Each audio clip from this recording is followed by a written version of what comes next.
I was still brushing cake crumbs off my shirt when I saw the note. Folded neatly and propped up against an empty dog bowl, like some passive-aggressive place card. Be a darling and watch your sister's 5 dogs. We're off to the spa. Love you. That was it. No, happy birthday, Luke. No, thanks for always stepping up. Not even a lousy smiley face. It was my 21st birthday. 21. I wasn't expecting fireworks or some grand gesture, but I thought, stupidly, that maybe this year would be different. Maybe they'd remember that I wasn't just a built-in babysitter with a driver's license and a pulse. Maybe someone in this family would treat me like an adult, or at least like a person. But no, of course not. Why would they? I was the responsible one, the quiet one, the one who didn't cause scenes, didn't pick fights, didn't make everything about himself. That was always Kayla's job. Kayla, my older sister by 2 years and my parents' favorite child since birth. She had a flair for drama and a talent for weaponized helplessness. When she wrecked her car, Dad bought her another. When she dropped out of college for the 3rd time, Mom turned it into a journey of self-discovery.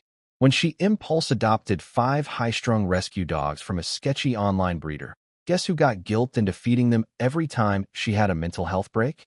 Yours truly. Me. Luke, the human doormat. I should have seen it coming. The way my mom had been floating weird comments all week like, "You don't have plans this weekend, right? Or you love dogs, don't you? You're so good with them." And my dad, God, my dad, just chuckled behind his newspaper like it was all so charming. But I didn't press. I didn't ask. I never do. Because after 2 decades of walking on eggshells, you stop questioning the people who keep handing you the broom.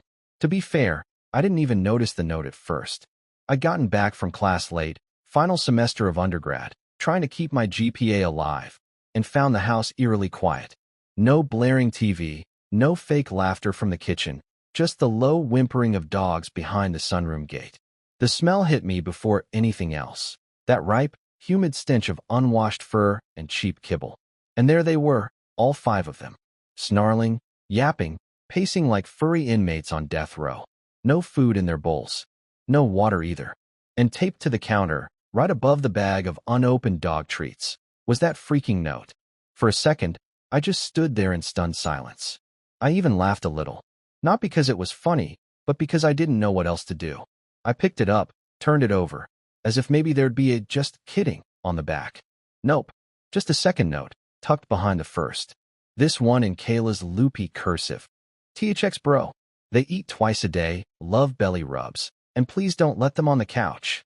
Also, Trixie's allergic to beef. Sorry, no timestamp. No heads up. Just dumped on me like always. I don't know why that moment broke something in me. Maybe it was the fact that I'd spent the entire day waiting for someone, anyone, to acknowledge my birthday. Not a single call from my parents. No text from Kayla. Even the group chat with my old high school friends was dead silent, save for a meme someone had recycled from last year. And here I was, elbow deep in dog duty for people who couldn't even be bothered to say happy birthday. Not once. I sat down on the armrest of the couch, careful not to let the dogs jump up, as if that rule still mattered, and just stared at the floor. My phone buzzed. It was a selfie from my parents. Mom in a white robe, Dad flashing a peace sign, both of them lounging in a massage room. The caption? Finally some R&R. I swear to God, they looked younger, happier, freer. Like dumping their responsibilities on me had been the vacation itself. I didn't reply. I didn't even open the text. I just locked my phone, leaned back, and let one of the dogs sniff my shoelaces. There was this tightness in my chest. Not anger exactly, but something colder, deeper, like I'd finally hit my emotional credit limit. And all I could think was, I'm done. But the thing is, when you're the good kid, saying I'm done doesn't come easy. You rehearse it 1,000 times in your head before you ever say it out loud. You imagine fights that never happen, monologues you'll never deliver. Because you're too used to being the fixer, the helper, the one who stays behind and cleans up the mess. So I didn't yell. I didn't call them up and demand an explanation. I didn't even rant in the family group chat like Kayla would have done. I just stood up, walked upstairs to my room, and started packing. Not angrily, just methodically, like I was cleaning out a hotel room, not leaving my childhood home. A few changes of clothes. Laptop. Chargers. The small stack of birthday cards I'd saved from past years, most of them from professors, old friends, even a neighbor down the street. None from family. Downstairs, the dogs were still pacing, whining, confused. I didn't blame them.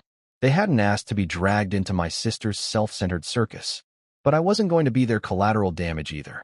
Not anymore. 2 hours later, I was gone. I left the house spotless. Not for them, for me. I fed the dogs, filled their bowls with fresh water, and left the baby gate open so they had full run of the place. They'd figure it out. Or not. I didn't care. And when my parents came back that night to a shredded couch, claw marks on the doors, and tufts of fur covering their precious rugs, well, let's just say they were in for one heck of a welcome home party. But I wouldn't know, because by then, I was 3 towns away, checked into a cheap motel with a vending machine dinner and a peace I hadn't felt in years. And for the first time in my life, I didn't pick up when they called. I didn't check my phone for 2 whole days. Not because I was trying to prove a point, but because I needed the silence. I needed to sit in the stillness of that motel room, all beige wallpaper and flickering light bulbs, and figure out what the hell I was doing with my life. I'd brought one backpack, a half-charged phone, and the birthday gift I bought for myself, a second-hand camera I'd been eyeing for months. I was going to take it out that weekend, maybe hike up to Old Ridge Trail and shoot the sunrise, maybe get some distance. But now I just stared at it, still wrapped in the paper bag I'd carried it home in. The voicemail inbox filled up fast. First it was Mom, sweet and sugar-coated. "Hi, honey. Just checking in. I'm sure there's a good reason you left. We're back now. The dogs were a little rowdy, but no biggie. Anyway, call me when you can." Then Kayla, more casual. Hey. So the dogs wrecked the couch. Like, destroyed it. You couldn't have at least crated them or something. Seriously." She hung up without even pretending to care. Then Dad, the disappointed tone. "Luke, you left without saying anything. That's not like you. You should have told us. We would have made other arrangements. Just call your mother back, would you? Would have made other arrangements. Right. Like how they would have paid attention to my birthday if I'd just reminded them. Or would have cleaned up after Kayla if I'd just asked nicely. That's the thing about my family. They always speak in retroactive empathy. Like their concern only kicks in after the damage is done, and even then, it's conditional. On Monday morning, I finally cracked and listened to the latest voicemail. Kayla again. "Okay, what the hell, Luke? The dogs ruined the floor. Like, actual damage. Scratch marks everywhere. The couch cushions are toast, and Mom is freaking out about the carpet. You owe us for this. You just left them here? Who does that? Call me." That one got to me. Not because I felt guilty, I didn't, but because it confirmed what I'd always suspected. I was never the sibling. I was the cleanup crew, the fallback plan, the second string. They didn't care that I was gone. They cared that their furniture was ruined and their weekend was wasted. And somehow that was my fault. I still didn't respond. I checked out of the motel, drove 2 hours south, and crashed on a college buddy's couch for a few nights.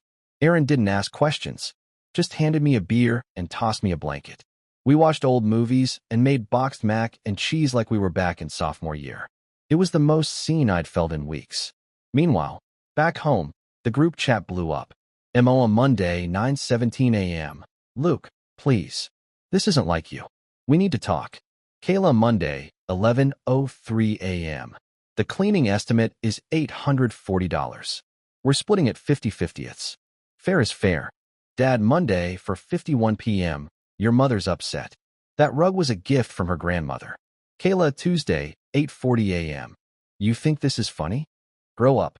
MOM Tuesday, 12:10 p.m. "Luke, you're acting like a child. This isn't how family works." That line did it. This isn't how family works. I stared at that sentence for a long time. Reread it until the words lost meaning. Because if this was family, if using someone, ignoring them, guilt-tripping them, then calling it love, then maybe I didn't want any part of it. I finally typed back a single message. "You left me a note." And then I muted the thread. The next day, Kayla showed up to Aaron's place. I should have known she'd track me down. I'd forgotten she followed me on SnapMap. She banged on the door like she owned the place, yelling my name like we were still 12 and I'd taken her hairbrush. Aaron answered before I could stop him. "Is Luke here?" she asked, hands on her hips, wearing oversized sunglasses like she was dodging paparazzi. Yeah," Aaron said. "Should he not be? I need to talk to him." "Then talk." He shrugged and stepped aside. I stayed seated on the couch. I didn't even look up from my phone. Kayla stomped in like a one-woman storm. You seriously just vanished? You didn't think about the dogs, about Mom, about me? I thought about all of you, I said calmly. That's the problem. She blinked. You're being dramatic, says the woman who left 5 animals in a house with no warning. They're not animals, Luke. They're my kids. That actually made me laugh. You didn't even feed them. I did. Before I left. She flushed. Well, I was under the impression you'd be there all weekend. I mean, that's what you do, right? Help out? Be the hero? No, I said. That's what I used to do. For a second, she looked confused, like I'd said something in a foreign language. Then her expression hardened. Well, guess what? Mom and Dad are talking about pressing charges for damages. That got Aaron's attention. You're kidding. I'm not, she snapped. They're serious. The floor's ruined. The rug's done. The spa won't refund them. It's your fault. My fault. I stood up. Not yelling. Not towering. Just tired. You left me a note. You didn't ask. You didn't call. You expected me to drop everything. On my birthday. Because that's what I always do, right? And now that I didn't, I'm the villain. Kayla crossed her arms. You abandoned the dogs. They weren't mine to begin with, I said. Silence. Long, uncomfortable silence. I'm not coming back, I added. She scoffed. You're just gonna cut everyone off over one weekend? It was never just one weekend. I walked to the door, opened it, and gestured for her to leave. She didn't move. You really think this is how you fix things? You think running away makes you a grown-up? No, I said quietly. I think setting boundaries does. Then I closed the door behind her. That night, the texts started again. First from Mom, sad and syrupy. Then from Dad, cold and clipped. Then Kayla, unhinged. They painted me as unstable, selfish, immature. They called it a phase. Said I was acting out. Said I needed to come home and make things right. But I wasn't the one who broke anything. The next day, Aaron told me he'd overheard his neighbor talking to someone on the phone. A woman, loud and entitled. Something about my brother and getting him evicted. I didn't need a name. I knew it was Kayla. That was the moment. The line in the sand. The point of no return. Because for all the guilt, all the manipulation, all the years of bending over backward for them, now they were actively trying to sabotage my life. Not just emotionally. Tangibly. Legally. Publicly. I packed my stuff that night. Not because I was running, but because I was ready. Aaron offered to let me stay. Said we'd figure it out. But I had a better idea. I had something Kayla didn't know. Something Mom and Dad had forgotten. A card I hadn't played yet. And I was done waiting to be dealt in. By the time I left Aaron's place, I was flat broke, emotionally fried, and had nowhere else to go. I wasn't spiraling exactly. It was quieter than that, like drifting underwater. I didn't cry. I didn't yell. I just kept moving. That's the funny thing about rock bottom. It doesn't always come with sirens and explosions. Sometimes it's just a cheap duffel bag, a near-dead phone, and a long drive to nowhere with the windows down because the AC doesn't work. I crashed at a 24-hour diner that night, nursing a coffee for 4 hours until the manager gave me a suspicious once-over and said they don't do loitering. I smiled politely and left a tip I couldn't afford. Then I sat in my car until sunrise, flipping through job listings and half-baked life plans like they were lottery tickets. I considered going back. I really did. Not because I missed them, but because I didn't know what else to do. But every time I thought about walking through that front door again, Kayla with her condescending tone, Mom pretending nothing ever happened, Dad saying, let's just move on, like my feelings were a speed bump, something in my chest tightened. Like walking back would mean erasing everything I'd just started to stand up for. So I didn't. Instead, I pulled into a gas station, bought a 99-cent notebook and a pen, and started making a list. Things I actually want. A place that's mine. A job that pays enough to breathe. People who actually see me. A life that doesn't revolve around apologizing. A reason to wake up that is an obligation. It wasn't profound, but it was a start. I texted a couple of old friends. Not the fake kind who sent memes twice a year, but the ones who still remembered my favorite pizza topping and the time I accidentally walked into the girls' bathroom in 8th grade. Most of them didn't respond. One did. Elijah. We hadn't talked in nearly a year, but he messaged back in 5 minutes. Dude, come stay. My roommate just bailed. You'd actually be saving my rent. So I drove another 6 hours. Elijah lived in a worn-down 2-bedroom apartment above a bookstore. The stairwell smelled like mold and burnt popcorn, and the shower made a high-pitched squeal if you turned the handle too fast. But it was warm and quiet, and no one expected me to feed 5 dogs or stock the fridge. He didn't ask what happened, just threw me a blanket and made me eggs like we were back in freshman year. Stay as long as you need, he said. I got a job 2 days later. It wasn't glamorous, a part-time shift at a print shop down the block. Minimum wage, fluorescent lighting, an old guy named Barry who kept calling me kid, even though we were probably the same age. But it was honest. And for the first time in months, I didn't dread waking up. I'd walk to work every morning with a thermos Elijah loaned me, earbuds in, hoodie up, breathing in the cold air like it meant something. Like I was finally part of the world, not just watching from the bleachers. Nights were quieter.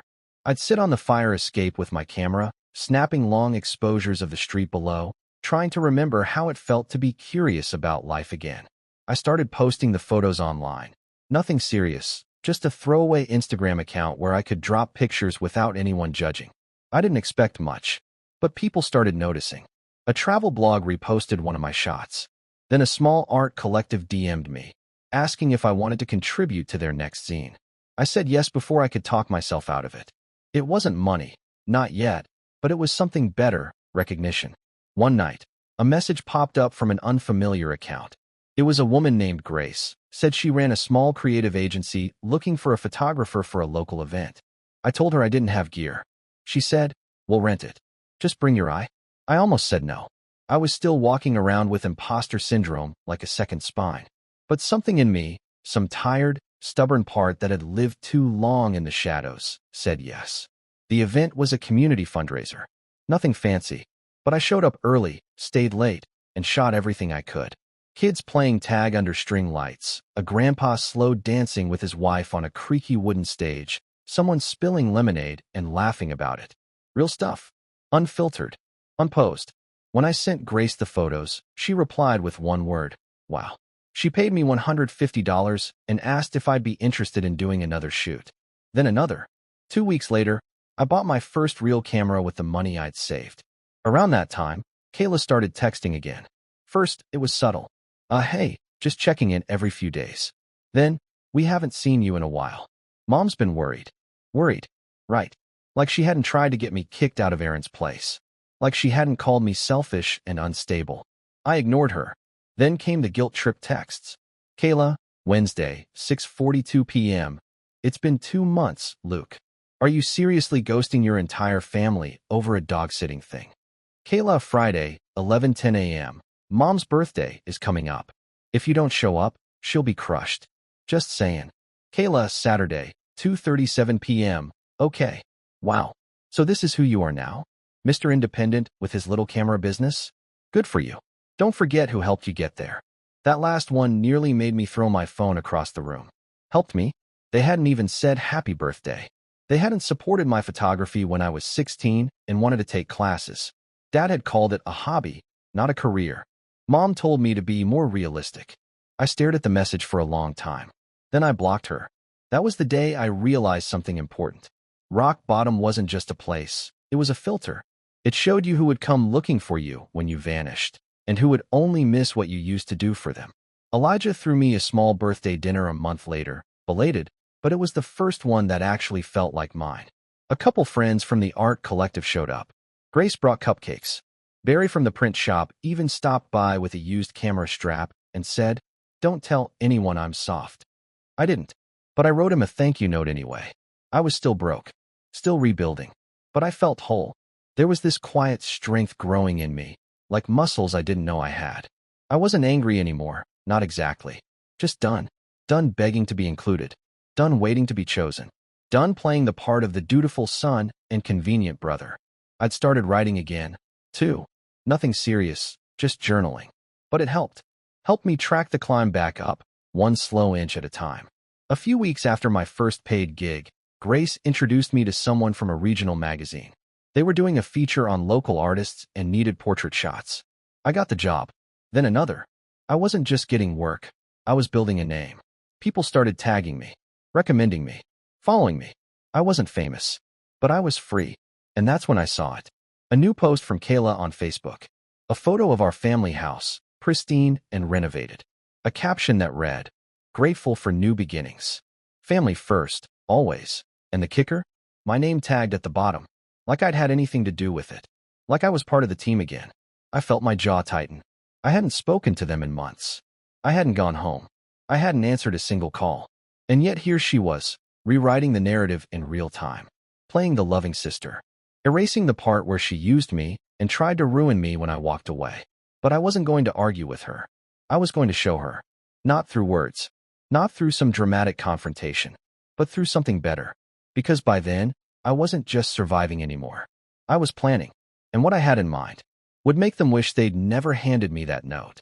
I didn't see the setup as revenge at first. Not consciously, anyway. It started as something simpler, a quiet urge to reclaim the parts of myself they'd always dismissed. I didn't want to burn bridges. I wanted to prove I never needed theirs to begin with. But the deeper I got into my work, the more I realized just how many doors had been closed to me before, and how quickly they were opening now.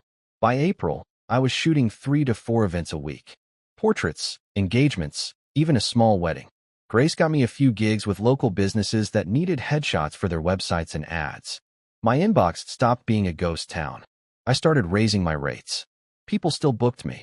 And somewhere in that busy blur of lenses, lighting, and late-night editing sessions, a switch flipped in my brain.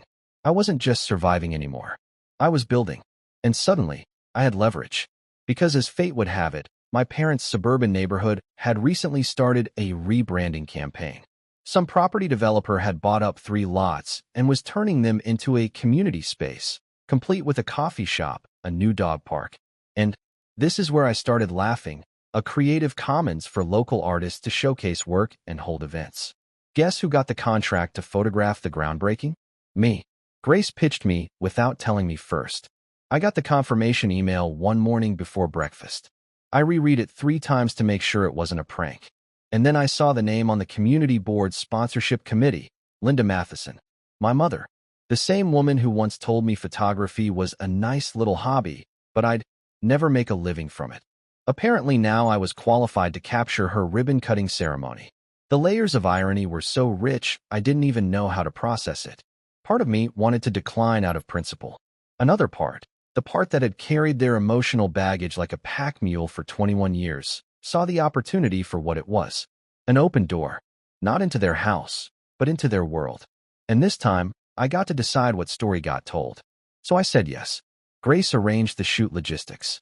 I scoped out the location, marked lighting angles, tested sound. Every detail locked down. I wasn't just going to show up. I was going to own it. I started prepping a behind-the-scenes vlog, my first. Just raw footage of me setting up tripods, narrating the layout, giving tips for event coverage. But halfway through filming it, I had an idea. What if the video wasn't just behind the scenes? What if it told the real story? Not the one my parents would post on Facebook. Not the polished version Kayla would share with some syrupy caption about the value of community. But my story. I didn't make it bitter. I made it honest. I opened with a shot of the community lot, empty and half-paved, and said, "Funny how life circles back.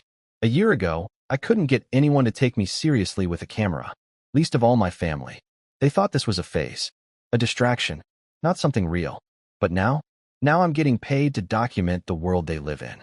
And the best part? They hired me without even realizing it." I smiled into the lens. So, here's what you do when the people who wrote you off accidentally invite you back in the door. You hold it wide open. You bring receipts. And you tell the truth. I didn't name names. But the subtext was clear enough. To anyone who knew me, and especially to those who didn't, it looked like a story of quiet triumph. But it was something more than that. It was preparation. Because as the shoot date approached, I started pulling threads I'd left untouched for too long. I revisited old messages, saved voicemails, screenshotted texts, not to weaponize them, just to have a record, a paper trail. I wasn't planning to use it. Not yet. But I wanted it ready. Because I had a feeling. And that feeling sharpened when I got a phone call from a blocked number the week before the event. I almost didn't answer. "Hello. Luke. Hi. It's your mom." Silence on my end. She rushed to fill it. "I heard you're doing the photos for the groundbreaking. I didn't realize it was you until they sent over the contract." Still, I said nothing. "We're really proud of you," she added awkwardly. "You've come a long way." I let that hang. Finally, "Thanks." Pause.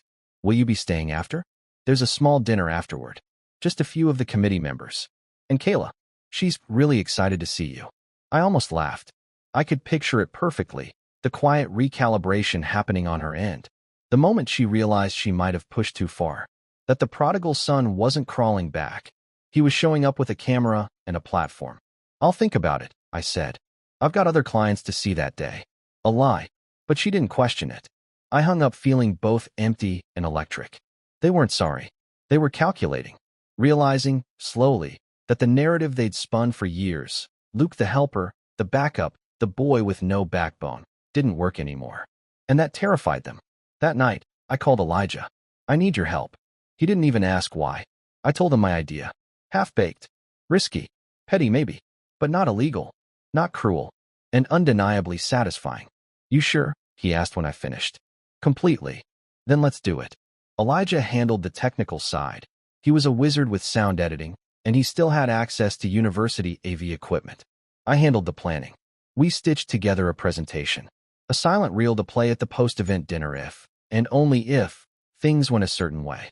I wasn't going to provoke them, but I was going to be ready if they tried to rewrite the script again. The event day arrived like any other. Gray skies, coffee jitters, tight deadlines. I wore my cleanest button-down and a camera strap that didn't dig into my neck. Grace was already there when I arrived, clipboard in hand, hair pinned up, running logistics like a general. Big day, she smiled. Bigger than they think, I said. The ceremony itself went off without a hitch. Mayor gave a speech. A local high school band played a barely recognizable version of the national anthem. My mom smiled for every photo. Kayla wore a blazer 3 sizes too expensive for someone who still lived rent-free. I got my shots. All of them. And not just of the event. Of them. Kayla whispering to my mom with that tight-lipped smirk she always wore when she thought no one was looking. My dad scanning the crowd like he was checking for important people to impress. It was like watching actors slip in and out of character between takes. And I was the one holding the camera. Afterward, they pulled me aside. Can we talk? Mom asked. I glanced at my watch. Quickly, Kayla stepped forward, all fake warmth and overdone perfume. We're really glad you came, she said, patting my arm like a politician. Seriously, this whole thing, you crushed it. Thanks. And listen, she added, voice dropping. We were thinking, maybe you could help us build a little online presence. For the family. You know, like a legacy thing. I blinked.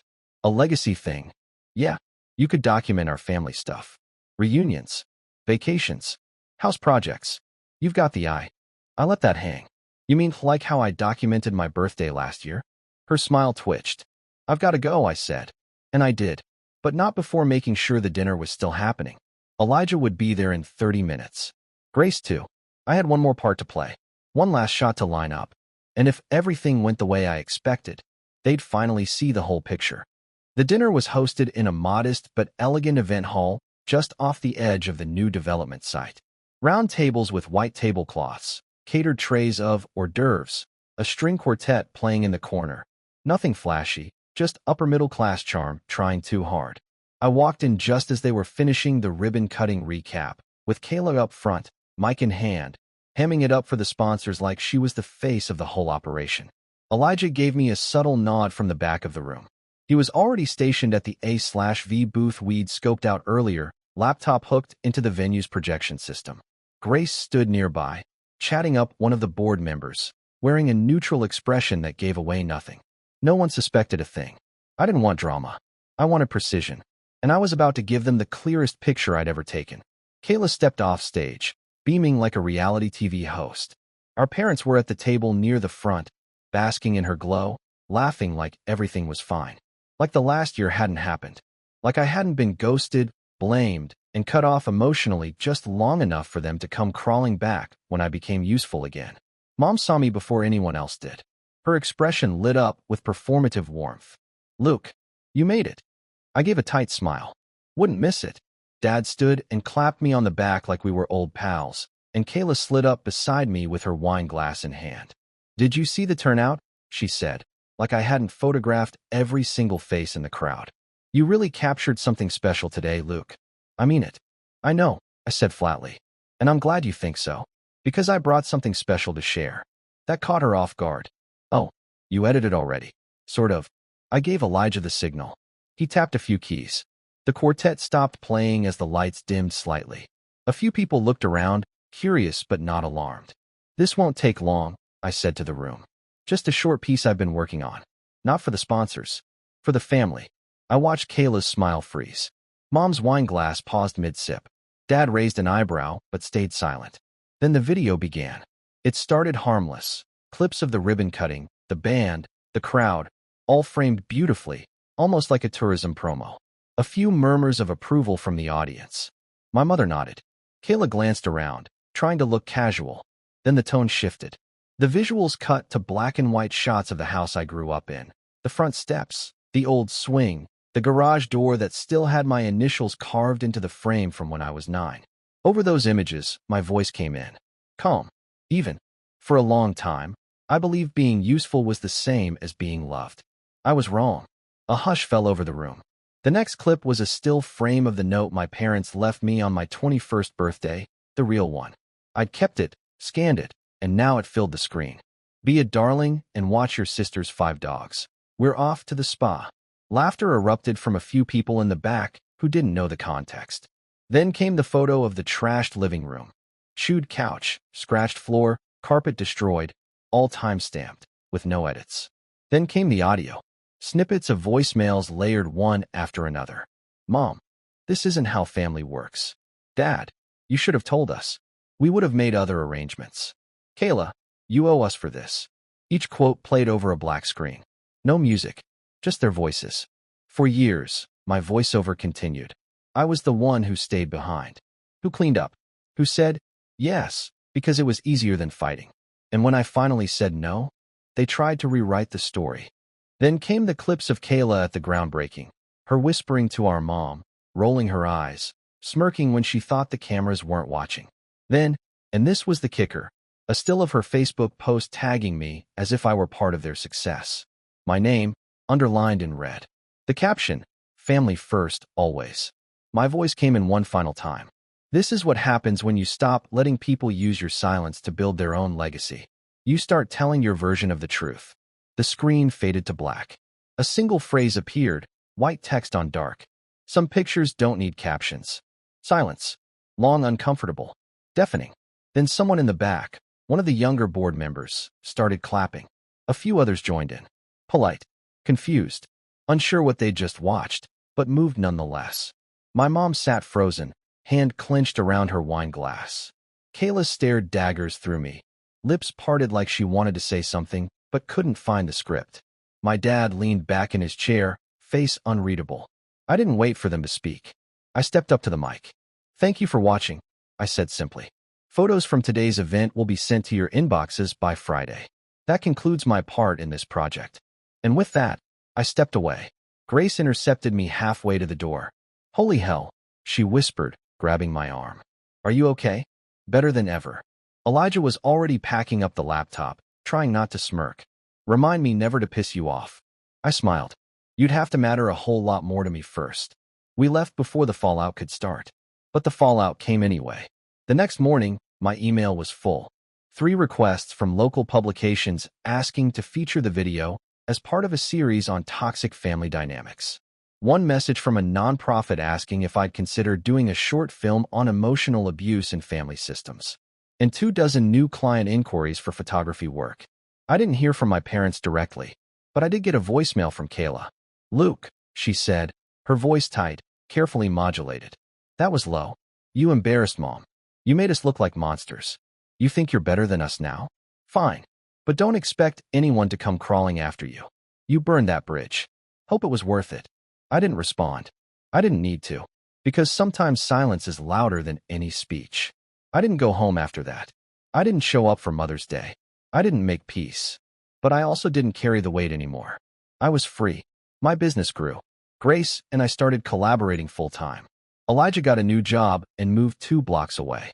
I found a place of my own, small but sunlit, with room for a studio setup and an espresso machine I'd always wanted but never let myself buy. And sometimes, just sometimes, I'd get messages from people who saw the video.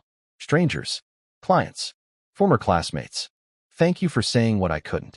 You gave me the push to walk away. I finally feel seen. I didn't make the video for them, but I was glad it helped. Sometimes revenge isn't about ruining someone else. Sometimes it's about reclaiming yourself and making sure the world hears you loud and clear. I printed one of my photos, a shot of that old swing in front of my childhood home, slightly tilted, with the sun just catching the edges of the chipped paint. I hung it above my desk, a reminder that even broken things can be framed beautifully. And some stories, especially the painful ones, deserve to be told. Not whispered, not rewritten, told. And when you finally do, you don't need their permission. You just need a camera and the courage to click.